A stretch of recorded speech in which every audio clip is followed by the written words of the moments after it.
كتير من الناس بتقول لي يا طه عايز جهاز اي بي تي في يكون اقتصادي وسعره قليل ويريحني دنيا واخره. لو قلت لك كده يبقى انا هضحك عليك وبغشك، وانا اتعودت ان اكون صريح معاك وصريح مع نفسي قبل ما اقول لك المعلومه.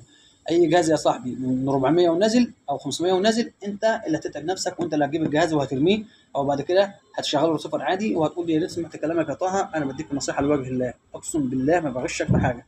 اجهزه زي كده ليفل تمام، ثلاث ستات ثلاث خمسات، في فيرجن 2 وفي حاجات تانية عاليه، دي بتبقى عاليه شويه، بس ده يعني مثلا 800 850 جنيه ممتاز جدا. في سيرفر نوفا سنه متكامله، وفي حاجات تاني حوالي 12 شهر برضه موجوده، 6 شهور و6 شهور و6 شهور و6 شهور. هبقى اعمل لكم شرح عليه، بس انا وقت اللي بقول لك النصيحه لوجه الله، روح كده وانت بتشتري قول يا جماعه عايز حاجه فيها سيرفر نوفا. اي حاجه فيها سيرفر نوفا خدها وانت مغمض، عشان خاطر الجهاز يبقى ممتاز جدا وما فيهوش اي مشكله. لكن اي حاجه في السوق غير كده ممتازه وعلى البال من فوق، بس ما انصحش بيها، عشان خاطر هتيجي في وقت الماتش، وقت الضغط الماتش المهمه هتروح قاطع معاك وهتقرفك ومش هتعرف تسمع اي حاجه. ده كان شرح النهارده انا بقوله لك يا صديقي يا اللي بتسال عايز نصيحه لوجه الله، والله انا قلت لك لوجه الله. انزل اعمل اشتراك في القناه، ولو عجبك الفيديو سمعني السلام.